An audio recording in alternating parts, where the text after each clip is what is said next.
Boa tarde, gente. Boa tarde, sejam bem-vindos. Plantão.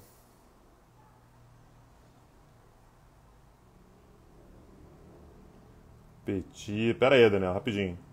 Selos à venda. Tarará. Aqui. Tarará. Aceitar. Vai poder entrar agora.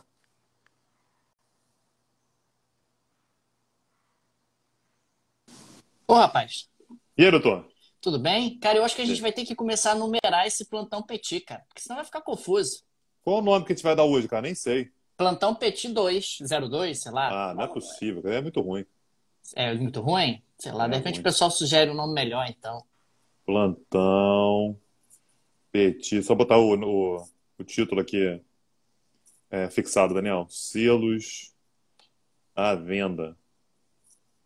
Rapaz, quando a gente acha que o negócio vai acalmar, o negócio fica mais animado ainda, hein, bicho? Que Tá isso? brabo. Que isso, Rapaz, cara? a O velocidade negócio acelera, tá. os acontecimentos aceleram, eles não desaceleram, eles aceleram. Pô, e domingo, né, Daniel? Assim, domingo era o dia da gente poder, né, Tirar dar aquela aquela descanso. sonequinha, dar aquela Né, aquela sonequinha de descansada. tarde, exatamente. É Mas não, isso, tem cara. não. Não É tem. porrada comendo. Ah, o Ali- pessoal tá Pô, perguntando se deu merda. Deu merda. Deu deu, merda. deu. Deu merda. Várias. Não foi Deu uma só, não, foram merda. várias. Cadê o Casimiro? Deu merda, deu merda. Mas O tipo, deu Casimiro merda, tá deu aí, merda. gente? Casé. Não. Rapaz, a gente tem que. Eu vou dar essa ideia pra você, depois a gente pode conversar sobre essa ideia. Casimiro, que Tá. agora é o nosso patrono, eu acho que a gente tinha que botar um casezinho no símbolo do Casazinho. Petit Jornal. Isso. Que nem tinha o Castor no símbolo do Bangu. Você Ou lembra? então, Daniel, a gente pode, na verdade, criar uma fanfic que o Ah, menininho segurando o jornal é o Casimiro. olha aí. Essa é uma boa ideia também. É É uma o boa ideia Casé. também. Eu gostei. Gostei dessa ideia, É dessa isso. sugestão. Acho Sempre que, acho foi. A que gente deixou lá sem falar pra ninguém, mas era ele é desde o início. isso. O menino Era ele segurando o desde o início. jornalzinho. É, Isso. Era ele ali, o menininho que é segura o jornalzinho, né? Que tá aqui no símbolo do isso. Petit Jornal. No fundo, era o Casimiro. Sempre foi. Era o Casimiro. Casimiro Miguel, exatamente. Ai, gente. Vamos começar, Daniel. O pessoal está entrando aí. Pessoal, sejam bem-vindos, sejam bem-vindos. Quem Bem-vindos, já conhece o bem-vindos. Peitinho há mais tempo, quem está chegando agora por causa da crise toda, a gente entende, né? Assim, pô, o pessoal fica querendo saber, né? Assim, o que está acontecendo e tal.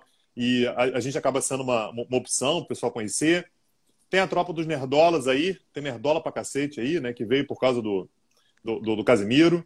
Seja bem-vindo, Estouro. Só dá mais alguns minutinhos, alguns segundinhos, na verdade, nem minutos, alguns segundinhos para a gente para começar a live aqui. Lembrando, gente, a gente tem os nossos episódios que acontecem durante a semana, então a gente tem episódio, são sempre 4 episódios por semana, normalmente 3 episódios individuais, ou seja, ou um que eu gravo ou que o Daniel grava, e uma vez por semana a gente tem o tradicional bate-papo, né, que é sempre às quartas-feiras. Quarta-feira à noite, normalmente entre 10, 10 e meia da noite, depois sempre vai para o podcast. Tudo que a gente grava aqui vai para o podcast. E Como a pro situação YouTube começou a também. ficar. Vai pro E para o YouTube YouTube. também. Isso. Como a situação começou a ficar complicada, a gente começou a fazer um bate-papo extra, né? Normalmente às segundas-feiras, para discutir algum assunto da semana. E olha, toda semana tem, tá? Praticamente toda semana tem.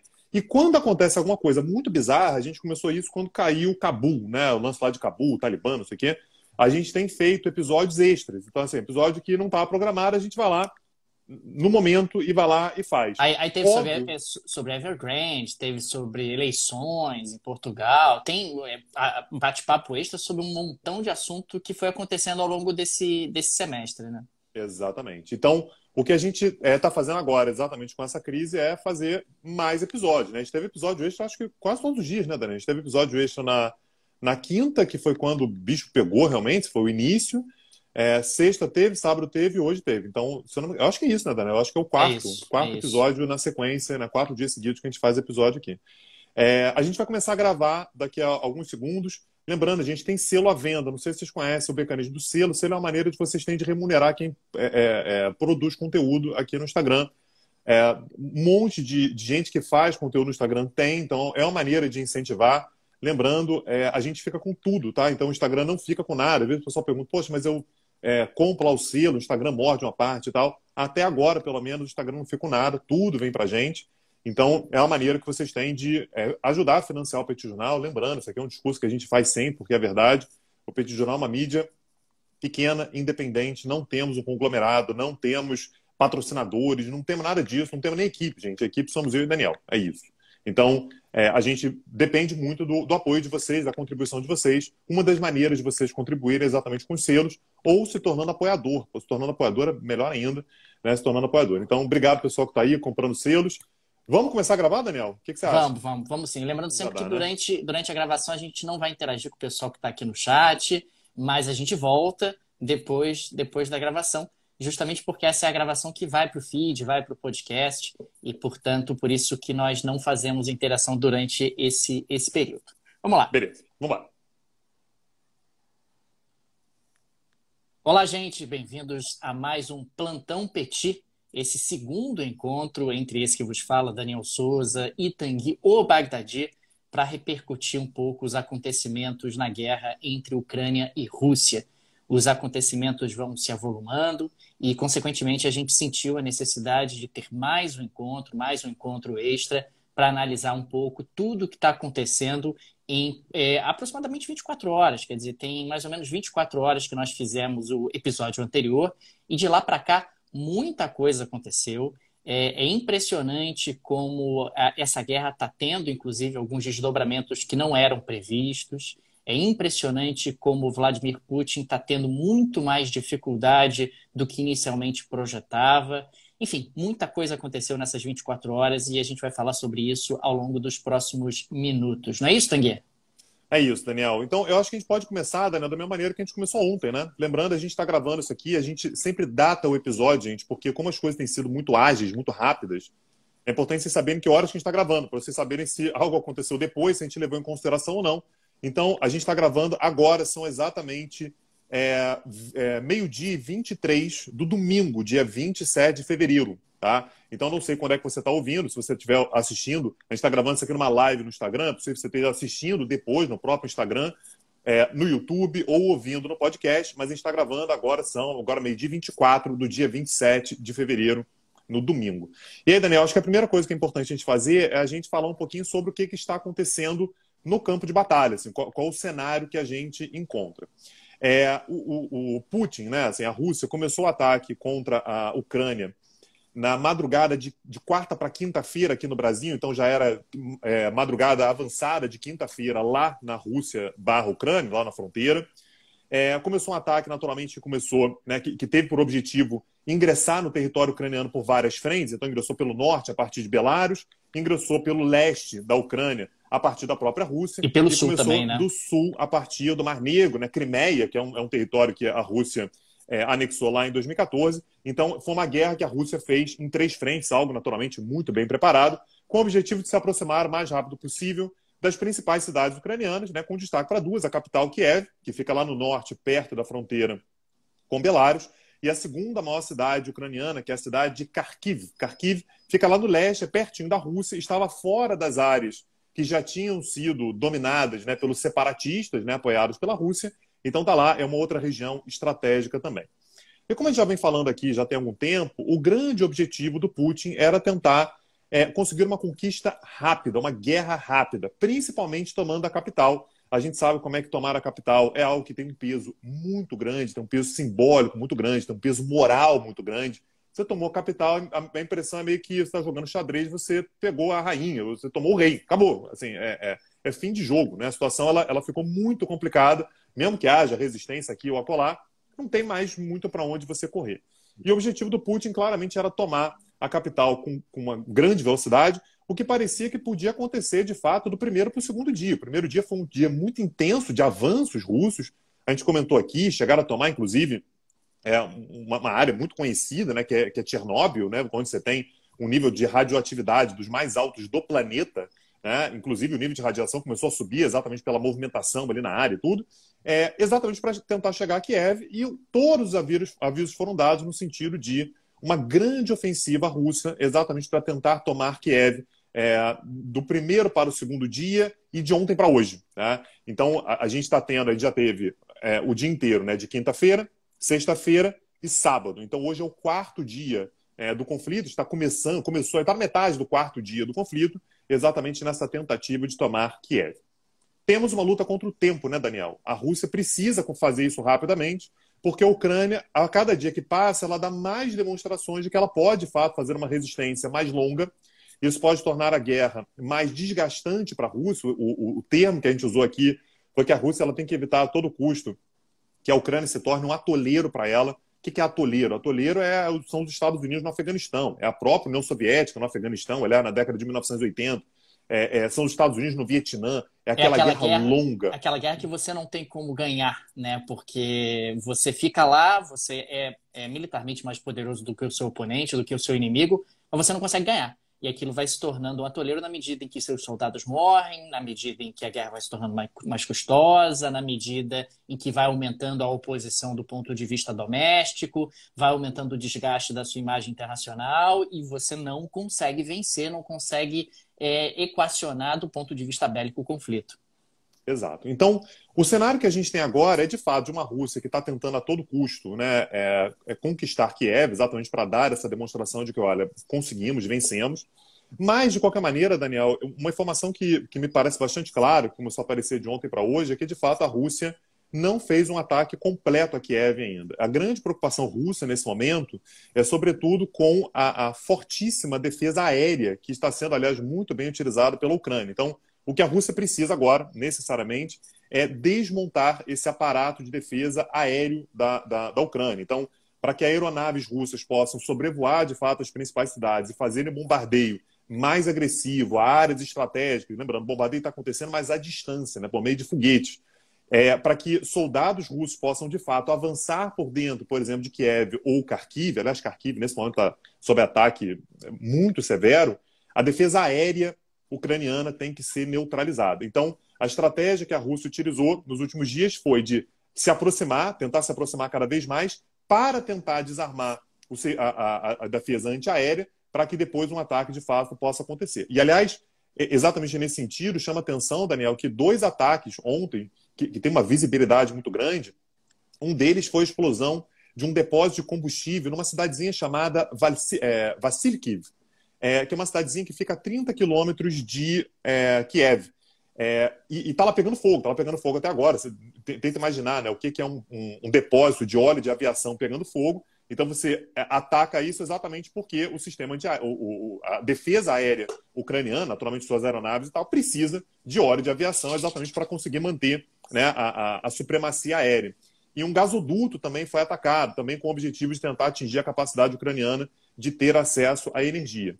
E a expectativa russa é, uma vez que consiga desarmar esse serviço, essa defesa aérea, que você tenha de fato um ataque que sufoque as principais cidades ucranianas, até finalmente levar ao seu colapso e ao seu domínio. Que isso pode acontecer, ninguém duvida. A gente já falou isso aqui várias vezes. Existe uma assimetria muito grande, muito gigantesca entre o exército ucraniano e o exército russo. Só que essa assimetria ela não quer dizer muita coisa, quer dizer, ela não define tudo. Afinal de contas, você defender uma cidade, você está mais bem posicionado, você está mais bem postado, você tem uma questão moral, você tem a questão de que você está defendendo a sua terra enquanto o outro é um invasor. Então, tudo isso acaba fazendo com que não haja um equilíbrio, Daniel, mas uma diminuição da diferença de peso entre os dois.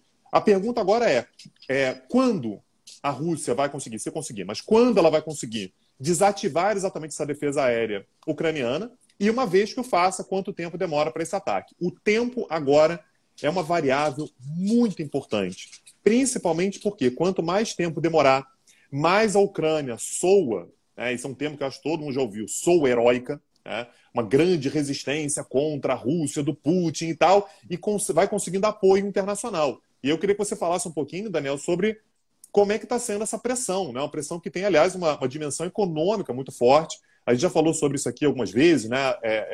Muito dificilmente, assim, realmente, assim, pode acontecer, porque qualquer coisa pode acontecer, mas muito dificilmente algum outro país vai mandar tropas, né, para lutar contra a Rússia, mas a pressão econômica, de qualquer maneira, é uma pressão bastante forte, né?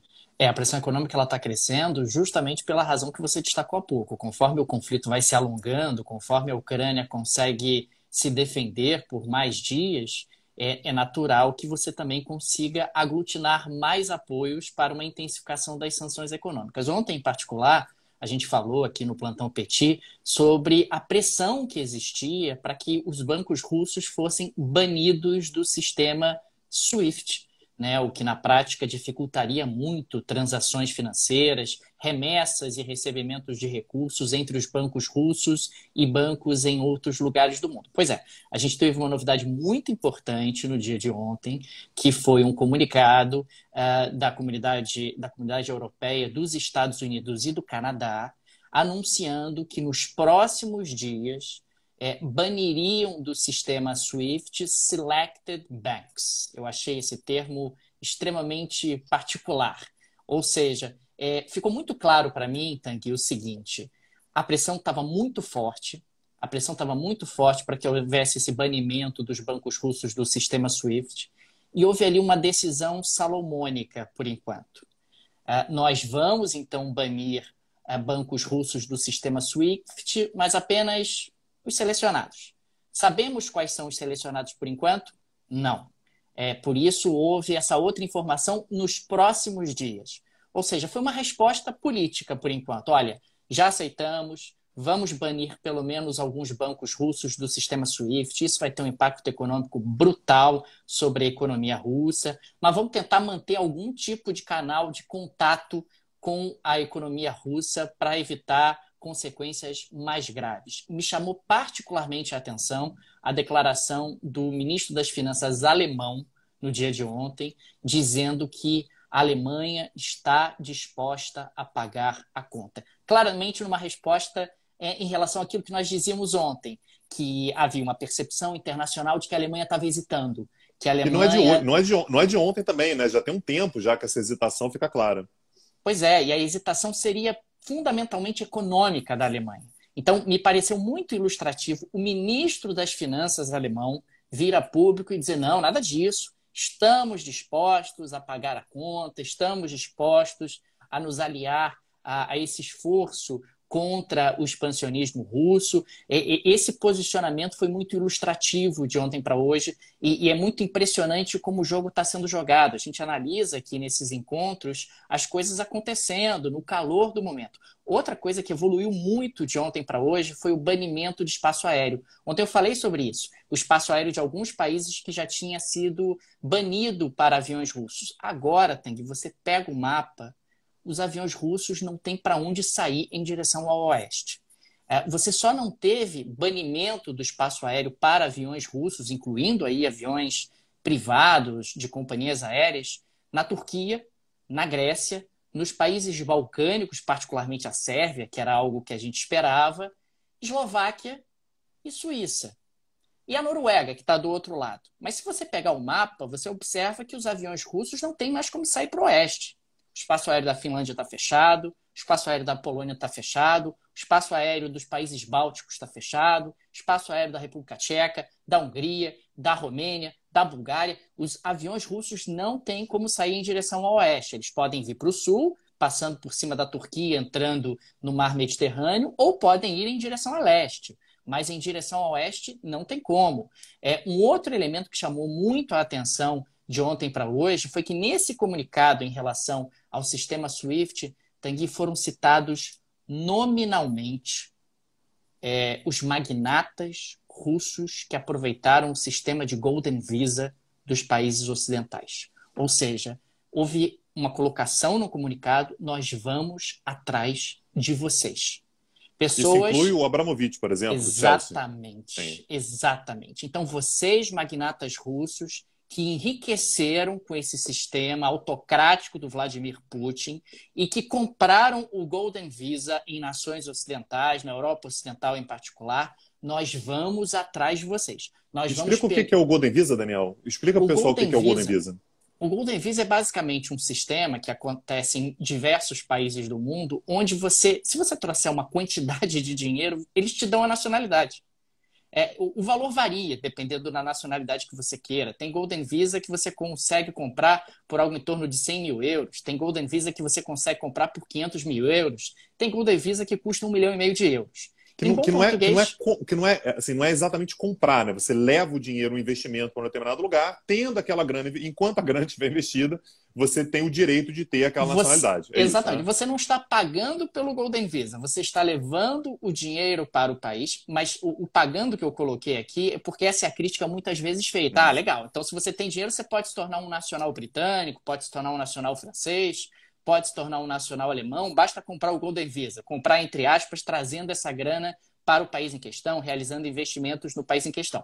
E isso me chamou muito a atenção. Quer dizer, o comunicado falou, nós vamos atrás de vocês, nós vamos congelar o patrimônio de vocês, nós vamos arrestar o patrimônio de vocês são parte do problema, e isso já começa a gerar uma certa inquietação por parte de oligarcas que sempre apoiaram Vladimir Putin e que sempre foram fundamentais para a sua sustentação política e econômica.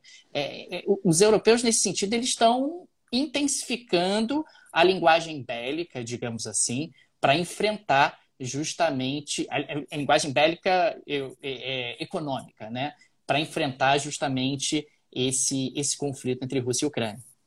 Pois é, então, como eu vinha falando antes, né, esse é o problema da guerra demorar. Quanto mais demora, mais, assim, enquanto o capítulo estiver aberto, enquanto a guerra estiver aberta, essa pressão ela vai aumentando. Então a Rússia ela corre de fato um risco de ficar cada vez mais isolada. A gente já falou isso aqui várias vezes. A Rússia foi se preparando com o passar do tempo, tem reservas internacionais importantes e tal, mas não está imune, né? Isso naturalmente vai afetar bastante a estabilidade, enfim, a capacidade econômica de se manter, da Rússia de se manter. A ideia é sempre a seguinte, olha, se eu perseguir essas pessoas vão começar a perturbar o Putin, dizendo, Putin, maneira aí, cara, arruma um acordo, faz um negócio meia boca, mas, pô, tá ficando ruim pro meu lado, eu vou perder todo o patrimônio bacana que eu acumulei ao longo do tempo, eu tenho ali apartamentos maravilhosos no centro de Londres, você tem regiões ali no centro de Londres. Daniel, o Abramovich acabou de ser campeão mundial aí, cara. Ele vai perder o clube, imagina, vai perder o joguinho dele, cara, o brinquedinho dele, o Chelsea. Aquela região central de Londres, a quantidade de magnatas russos que têm propriedades imobiliárias ali é uma coisa inacreditável. E não é apenas em Londres, mas eu acho que Londres é o caso mais evidente, o caso mais palpável. E, portanto, ô Vladimir Putin, pô, dá uma segurada aí, cara. Dá uma maneirada aí. Eu sei, a Ucrânia é importante, mas, irmão, pô, aí fica ruim pro meu lado, né? Essa é a ideia quando você faz uma ação dessa natureza, uma ação econômica dessa natureza. E a outra coisa que todo mundo tem polvorosa, né, querendo saber, perguntando e tal, foi a declaração de agora há pouco, né? Eles têm, sei lá, deve ter 2 horas, né? A partir do comparando com o momento que a gente está gravando, né? Que o Putin mandou o exército do país botar as armas nucleares russas em prontidão. Então todo mundo desesperado, meu Deus, vamos todos morrer e tal. Só para a gente entender o que significa isso. Isso significa que a Rússia está dizendo que os países ocidentais estão tomando medidas hostis com relação à Rússia, e a Rússia está dando uma sinalização, uma garantia de que, caso alguém ataque a Rússia nuclearmente, com armas nucleares, a Rússia vai responder imediatamente. Tem um termo, Daniel, que a gente chama na segurança nacional de first strike e second strike. First strike é o primeiro ataque e o segundo ataque. O primeiro ataque é aquele que toma iniciativa, aquele que ataca primeiro. E o que o Estado que vai ser atacado primeiro precisa garantir é que ele consiga retaliar. Eu preciso garantir que qualquer ataque que eu receba, eu vá responder. Por quê? Porque se eu achar que eu vou te atacar, né, e você não vai conseguir responder, eu vou te atacar. Eu te ataco, neutralizo qualquer capacidade sua de defesa, eu ganhei a guerra. Então, o que eu preciso garantir? Se você me atacar, Daniel, eu te garanto que eu vou responder de forma imediata. Isso é que o Putin fez no momento que ele disse, Forças Armadas, se liga aí, capaz de querer tentar alguma gracinha contra a gente, sei lá, então bota aí já, engatilha aí logo a arma nuclear, deixa aí bonitinho e tal, se precisar, eu só boto o código nuclear e a gente responde. Às vezes, Daniel, o pensamento estratégico nuclear é que se houver a sinalização de que alguém atacou, leva um tempo, né, até um míssil nuclear, por exemplo, chegar no território russo. O que é necessário, o que é importante é que a Rússia consiga responder antes da arma nuclear chegar no território russo. Tá? Então, é a garantia de uma troca imediata. Então, isso acaba fazendo com que qualquer um que queira atacar a Rússia pense, ou fala, opa, os caras estão preparados para me atacar de volta. Isso tudo é muito hipotético, tá, gente? Isso vai acontecer amanhã e tal. Isso é um posicionamento estratégico que a gente espera que nunca, jamais seja utilizado. Até hoje nunca aconteceu. Então, a única vez que uma bomba nuclear foi utilizada foi lá em 1945, quando só um país tinha bomba nuclear, então não tinha como ter uma retaliação. Né? A União Soviética conseguiu testar suas bombas nucleares somente em 1949, 4 anos depois. Desde então, nenhuma bomba nuclear nunca mais foi utilizada. Então, esse é um posicionamento conceitual, estratégico da Rússia. A gente espera pelo amor de Deus, que não avance para além disso, né? Então, esse é um ponto importante. E a outra coisa que eu queria trazer, Daniel, eu sei que daqui a pouquinho você vai querer falar sobre o Elon Musk, é o que está acontecendo na ONU. E aí a gente tem um desdobramento muito importante, que eu acho importante que a gente compreenda aqui. Como é que funciona essa estrutura básica da Organização das Nações Unidas? São 6 órgãos, não vou falar sobre todos aqui. 2 órgãos principais da ONU são muito importantes, que são o Conselho de Segurança. O Conselho de Segurança, Daniel, é o Petit Comité. São apenas 15 países, 5 permanentes, acho que todo mundo sabe quem são os 5, né? Estados Unidos, Rússia, França, Reino Unido e China. E esses 5 têm poder de veto, ou seja, nenhuma decisão pode ser tomada no Conselho de Segurança se um deles votar contra.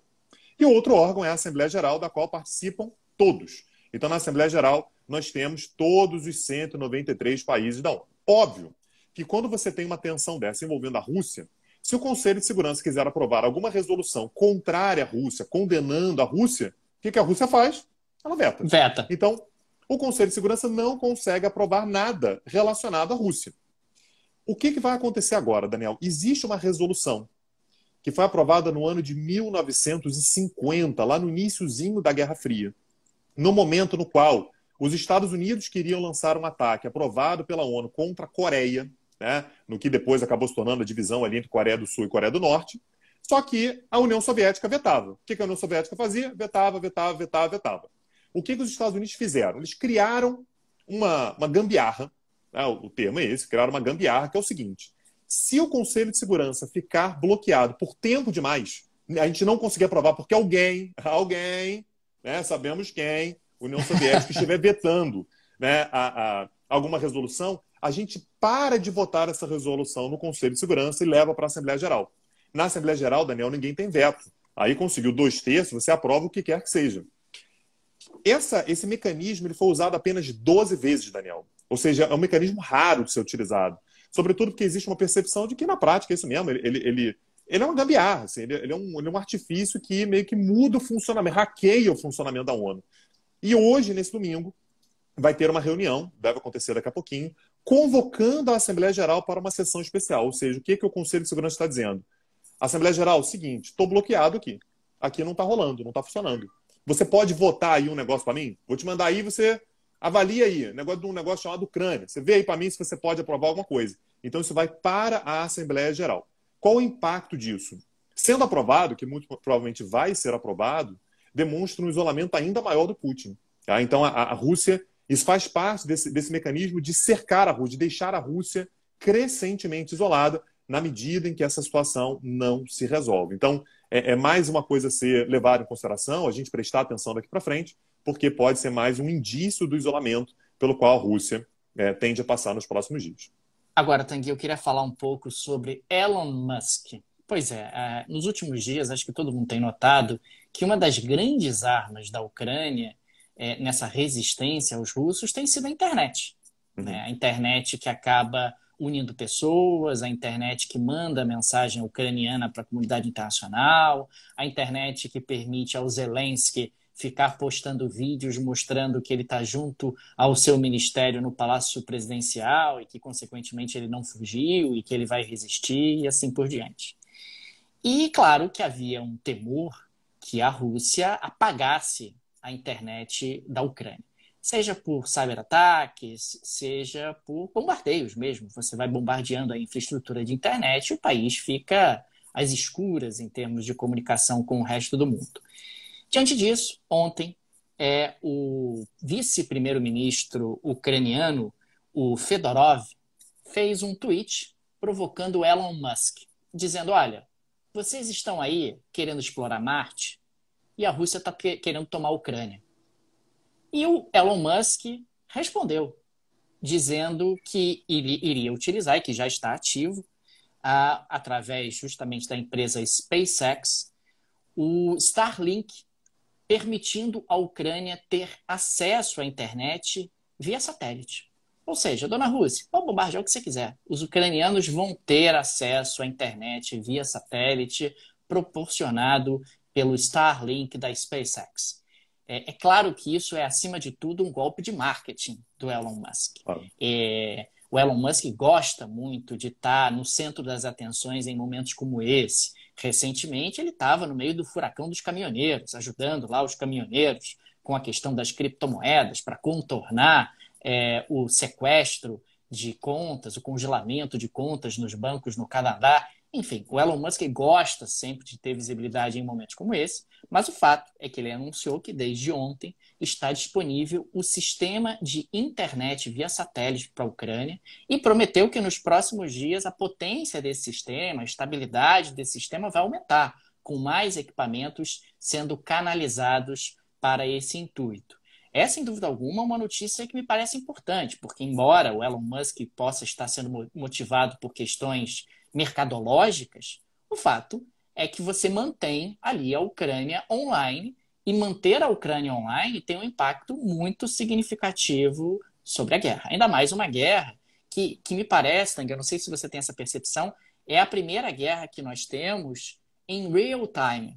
É diferente da guerra ao vivo. A guerra ao vivo que ficou muito marcada como sendo a Guerra do Golfo. A Guerra do Golfo foi a primeira guerra ao vivo, que você tinha lá bombardeios sendo transmitidos pela televisão, etc.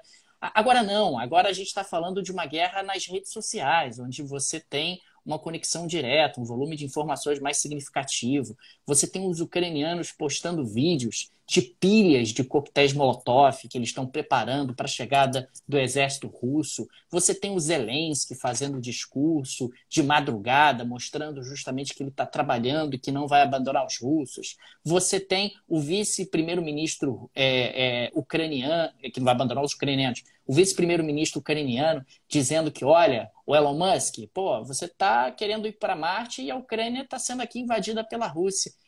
É muito diferente, a dinâmica é muito diferente, a dinâmica é muito mais acelerada. E isso é um ponto negativo para o Putin, porque os acontecimentos ocorrem mais rápido do que no passado. Enquanto no passado você precisaria de semanas para aglutinar um apoio internacional contra a Rússia, agora você precisa de horas, por conta do fenômeno da internet, por conta do fenômeno da tecnologia. A pressão sobre a Alemanha cresceu em horas, não cresceu em semanas. A pressão sobre... basta ver, né, Daniel, que parece que a guerra tem 3 semanas. A gente está no quarto dia apenas, né? O tempo ele muda muito a referência temporal, né? Pois é, e isso está fazendo com que as potências ocidentais, os Estados Unidos e os europeus tenham que responder rápido. Quer dizer, é diferente do que a gente via no passado. No passado acontecia ali, tinha um televisionamento de bombardeios, da invasão. Mesmo se a gente pegar a invasão do Iraque, a invasão do Afeganistão no início dos anos 2000, era outro planeta do ponto de vista das comunicações e do ponto de vista do tempo das reações, do tempo do que poderia ser feito. E esse é um aspecto que talvez a Rússia não tenha considerado na sua conta ao realizar essa invasão. A velocidade com que têm sido aglutinados os apoios contra a Rússia é algo que jamais teria sido possível se não fosse essa conexão, essa alta conexão que nós temos nos dias de hoje.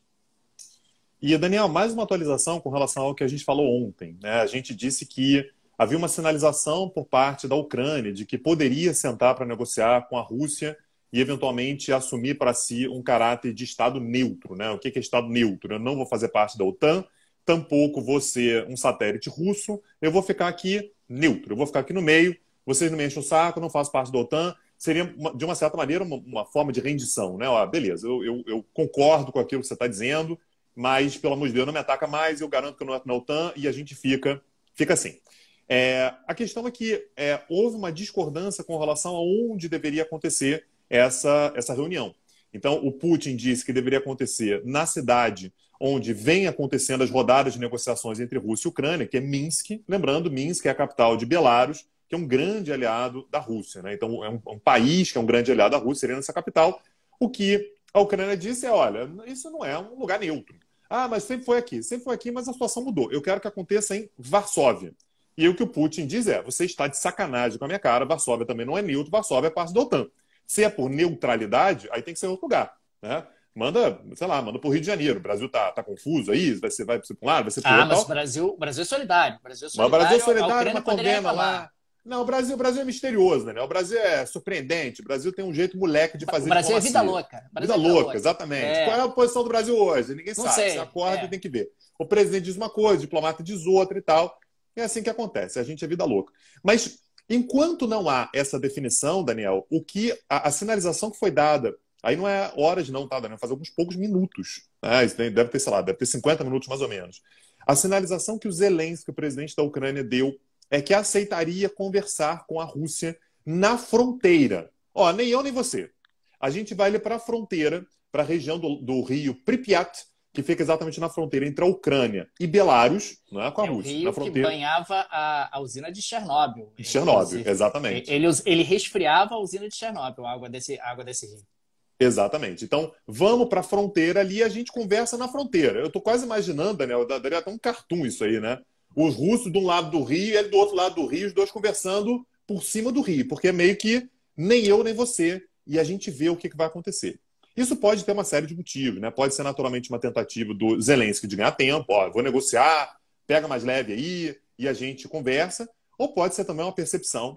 Isso é bastante possível, a gente não tem como ter essa informação. Cuidado, tá, gente? Assim, a gente acompanha pela internet e tal. Às vezes tem coisa que a gente imagina, mas que a gente não tem realmente acesso às informações todas. É possível que o Zelensky tenha informação também que, olha, esses caras não vieram com tudo ainda. Eles estão aí tentando desarmar, né, o sistema de defesa antiaéreo, mas se eles conseguirem, é possível que eles consigam, a invasão vai vir muito pesada e é melhor eu negociar antes. Então, isso vai ser algo importante. A gente não sabe ainda se essa negociação vai acontecer.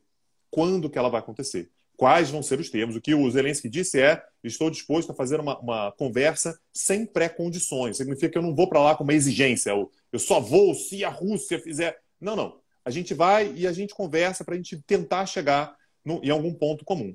Então, isso é algo para os próximos dias. Provavelmente, Daniel, vamos ser sinceros, né? A gente vai gravar muito provavelmente episódio amanhã, terça, quarta e tal. O carnaval vai ser um carnaval aqui de plantões do Petit Jornal, então a gente certamente vai acompanhar o caminho até finalmente saber se essa negociação perto ali do rio Pripyat, perto, portanto, de Chernobyl, vai acontecer ou não. Rapaz, Tanguy, eu sinto tristeza na sua voz. Eu vi aí uma lágrima caindo desse rosto. Você que é um cara carnavalesco, Porra, passando Daniel, aí. Você é um cara rato samba, de carnaval. Né? Você é um cara Do samba, do bloco, entendeu? O carnaval é 24 horas na rua. Mas não, esse ano eu não vou poder. Por quê? Tanguy. Muita tristeza, Senão Daniel. você estaria no bloco, né, cara? Senão estaria no bloco. É importante se diga, tá, Daniel? Tem muita gente chegando aí, tem gente que não te conhece, não te conhece. Eu conheci o Daniel falava assim, vou te levar para a quadra do Salgueiro. Conheço todo mundo lá. Rapaz. Chega na quadra do Salgueiro ali. Rapaz, tempos bons, hein? Falo com todo mundo. Falo com o cara do samba, falo com a morena, falo com o bicheiro, falo com todo mundo ali. Eu falo assim, porra, o cara é brabo. Brabo de carnaval. Aí eu fui descobrir que ele dorme 9h30 da noite. Tá dormindo já. Inclusive dia de carnaval, não tem essa. Mas isso é uma questão de idade corporal, né? Avançada, não, corporal pessoa... não, né, Daniel? É mais corporal, mental não. mesmo. Mental mesmo, né? Espiritual. Eu tenho 88 anos, né? Eu tô preso nesse corpo, mas eu tenho 88 anos. É isso aí. Daniel, vamos deixar aqui o agradecimento aí para os nossos apoiadores, né? Lembrando que o Petit Jornal é uma mídia pequena, independente, não temos patrocinadores, não temos conglomerados, não temos produtora, não temos nada disso. A gente tem só os nossos ouvintes. Então, a galera que gosta do Petit Jornal, que curte o Petit Jornal, se torna apoiador do Petit Jornal. A gente tem uma galera, Daniel, pô, isso é muito legal de ver. Tem uma galera que é apoiador do Petit Jornal há muito tempo, que está lá firme com a gente e tal. Isso é algo que garante que a gente consiga fazer o Petit Jornal. Sem isso, a gente não teria como manter o Petit Jornal. Então, se você quer se tornar apoiador, se você já é, muito obrigado, muito mesmo, de verdade. A gente só consegue fazer essa cobertura aqui por causa de você. Se você não é apoiador ainda, você pode se tornar apoiador acessando o site do podcast. Aliás, tudo que a gente produz está lá, tá? www.petitjornal.com.br. O Petit Jornal está em tudo quanto é lugar, tá, gente? Todos os aplicativos de podcast, tá no YouTube, tá em tudo quanto é lugar, mas se você quiser encontrar algum lugar que é organizado com tudo que a gente faz, tá lá, petitjornal.com.br. Tem uma aba lá chamada Apoie o Petit. Você clica lá e vê a maneira que você quer apoiar. Tem como apoiar no Brasil, tem como apoiar no exterior, tem como apoiar uma vez, tem como apoiar um monte de vezes. Você faz o que você quiser lá. O importante é ajudar o Petit Jornal. Aliás, valorize o produtor de conteúdo que você gosta, tá? Se for o Petit Jornal, a gente vai ficar muito feliz. Mas valorize o produtor de conteúdo que você gosta, porque certamente ele precisa dessa ajuda, se for independente, para conseguir manter o seu trabalho. O Daniel tem outros recados aí, Daniel. Eu quero que você me fale. A pessoa quer saber mais. Eu quero saber mais. Eu quero mais conteúdo. O que a pessoa faz? fica aqui o convite para conhecer o projeto irmão do Petit Jornal, que é o petitcursos.com.br, que agora funciona num sistema de streaming, né? Então você assina, tem lá a possibilidade mensal ou anual, e você passa a ter acesso a todos os cursos do Petit. Tem curso sobre Rússia, sobre Alemanha, 2 cursos sobre Oriente Médio, impacto da tecnologia, sobre a dinâmica política. Nós temos também cursos sobre Putin, eu quero Balkans. saber do Putin. Tem aula sobre Putin. Eu quero saber de onde Tem o uma Putin veio, o que aula. que ele fez. Era marginal na infância, né? Gente, Ele roubava lanche dos outros. O que que ele faz? Como é que é? Tem aula sobre Putin? Isso que eu quero saber. Tem uma aula Tá, sobre tem. Putin no curso sobre Rússia. Uma das 4 Tá. aulas foi uma aula biográfica sobre Vladimir Putin. E Sobre nesse Merkel tem? dia... Merkel tem? Tem, Merkel. tem Erdogan. Tem sobre aula sobre Merkel. Erdogan? Tem sobre Erdogan Porra, também. Daniel, tem tudo, cara. Não tô entendendo isso. Tem tudo. E a pessoa, se a Caramba. pessoa se tornar assinante, ela tem acesso a todo o conteúdo da biblioteca de cursos do Petit. Então são 2 projetos, né? É o projeto do podcast, o petitjornal.com.br, e o projeto de cursos de aprofundamento no petitcursos.com.br. Beleza. E o último recadinho aqui, nós temos um parceiro que é a Aurelo. É um aplicativo que você pode encontrar tanto aplicativo, na verdade, quanto na versão web. E a Aurelo é uma plataforma que valoriza os produtores de conteúdo. Então, ouvindo a gente pela Aurelo, você também garante uma remuneração para a gente. Então, ouvindo por lá é gratuito. Você entra lá, ouve o Petit Jornal, dando play pela Aurelo, você já ajuda a gente. Daniel, eu não vou nem dar tchau muito longo, tá? Porque daqui a pouco a gente vai estar de volta aí, provavelmente amanhã a gente vai ter um novo episódio. E só para vocês ficarem ligados aí, se o bicho começar a pegar muito, deu alguma coisa, alguma ziquezira Vai ter mais de um bom dia. Isso aqui é ameaça, hein? Dá uma olhada aí, dá uma checada, porque é provável que a gente grave episódio novo, tá? Porque a gente, assim, o objetivo é realmente acompanhar isso aqui o tempo todo, né? Então a gente está ligado o tempo todo no que está acontecendo. Então, ouçam, divulguem, recomendem, ajudem o pessoal aí. Pô, tô querendo saber o que aconteceu e tal. Ouvi lá no Casimiro, ouvi na Globo News, eu quero saber mais. Indica o Petit Jornal, porque é aqui que a gente está fazendo, de fato, a nossa cobertura. Daniel, um abraço. Valeu. Um abraço, tchau, tchau. Rapaz, hoje foi bom, hein? O pessoal, pô, bateu mais de 1.000 pessoas na live. Que coisa impressionante. Obrigado a todos que nos prestigiam nessa manhã. Manhã tarde. Exatamente. Já, né? Tarde, né? 1 da tarde já. Pessoal, muito obrigado. 1.000 pessoas passaram por aqui, né? Deu para ver que teve gente que entrou, saiu e tal. Deve ter mais uma galera que foi passando por aqui. Queria agradecer, não vai dar para agradecer a todo mundo, né? Individualmente, mas queria agradecer o pessoal aí que compra selos. Tá vendo ali, Daniel, que a gente recebeu de novo dinheiro do governo russo, a Jola Russa? Cara, a Jola Russa, eu tenho, ela nos acompanha há bastante tempo, ela tá sempre por aqui. Compra selo, todas as lives. E eu tenho muito medo dela, cara. Eu ainda acho que ela compra esses selos com o dinheiro do Putin. Do Putin, é verdade. Pra avisar a gente assim, tô de olho aí. A gente pega até mais leve, né? Às vezes a gente quer dar uma criticada e a gente vê e fala assim, opa... Tu tá tomando chá nesses dias? Não. Eu não tô nem bebendo água, né? Eu tô evitando até me alimentar, porque eu tô sentindo que, sei lá, cara, o negócio pode ser arriscado. Pode encrespar, né? Pode encrespar, exatamente. Exatamente. Sei que o pessoal tava sugerindo aí, cara, que essa negociação poderia ser numa área dominada de milícia, no Rio de Janeiro, né? Eu achei uma ótima sugestão. Olha, Zelensky, vem aqui combinar comigo. Ô, Daniel, uma coisa que a gente não pode negar, ia resolver a situação, né? Ia resolver a situação. Não ia, rapaz. Claro que ia. Claro ia ter a cor de um jeito ou de outro. Botar os dois... Por bem ou por mal, exatamente. Ia botar os dois assim, crianças, se entendam agora. Se entendam. Quero saber, dá um jeito aí, porque ia ser um negócio meio poderoso chefão, né? Ou sua assinatura ou seus miolos nesse contrato aqui, nesse acordo. A gente resolve assim, na paz. Eu não quero confusão com ninguém. Tudo na paz.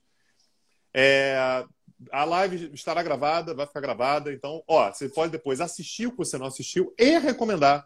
Mandar pra galera, mandar grupo da família. Eu tenho uma minha tia aqui, tá querendo saber o que aconteceu. Esse Putin, ele tem cara de bonzinho, gosto dele. Aí você manda. Tá? Aí o tio do churrasco tá dando opiniões lá que você fala assim, meu Deus do céu, o que esse cara tá falando? Manda também. Aí vai xingar a gente, aquela deputada que tá postando no Twitter dizendo, tem informações que os Estados Unidos vão mandar tropas. Vai mandar. Senão vai sofrer impeachment. Se não mandar tropa, vai sofrer impeachment. A qualquer momento. Ou então aquela outra deputada que diz, no momento não há guerra. Você não viu essa, não? No Então, momento assim, da qualquer guerra. pessoa que esteja tendo problemas com a realidade, é isso, né? A pessoa está tendo É isso. problema em acessar a realidade, você manda a live. Querendo comprar selo, dá tempo ainda, tá, gente? Tem mais alguns segundinhos pra vocês comprarem selo aí. Fique à vontade para comprar selo. E, de novo, fica ligado. Vai ter mais episódios extras ao longo dos próximos dias. Hoje à noite, 19h30, eu vou estar na Globo News no Globo News Internacional Especial para falar sobre isso também. Vão ser 2 horas de programa, então se quiser ver na televisão também, vai ter 50% do Petit Jornal lá. Os outros 50% do Petit Jornal estiveram na Globo News também ontem, né, falando verdade. sobre o Swift, e esses 50% de cá estiveram na Globo News também a madrugada inteira, de sexta para sábado. Né? E esses 50% aqui estarão na segunda-feira também, no Estúdio I. Não, no Estúdio estarão 100%. Ah, você vai estar na segunda-feira também? Estarei Não, também. rapaz. 100% do Petit Jornal. É loucura, Coisa né, cara? boa, rapaz. Coisa Que boa. coisa, né? A Então, gente vai poder se agredir no ar, assim? Olha, Eu Daniel, acho que eu interessante. fico com a impressão que quando o produtor chama a gente, ele chama a gente com essa expectativa. É verdade, é verdade. Pensa aí, se não rola assim. Vamos botar os dois aí. E aí ver se rola uma agressão, Imagina, coisa e tal. começa a ter um bate-boca, assim, viraliza. Pensou, Pode ser bom, cara? né? Pode ser Que interessante. coisa legal. Muito bom, muito bom. Pode ser bem interessante. É isso, gente. Obrigado. Beleza. Valeu, gente. Tchau, tchau. Tchau, tchau.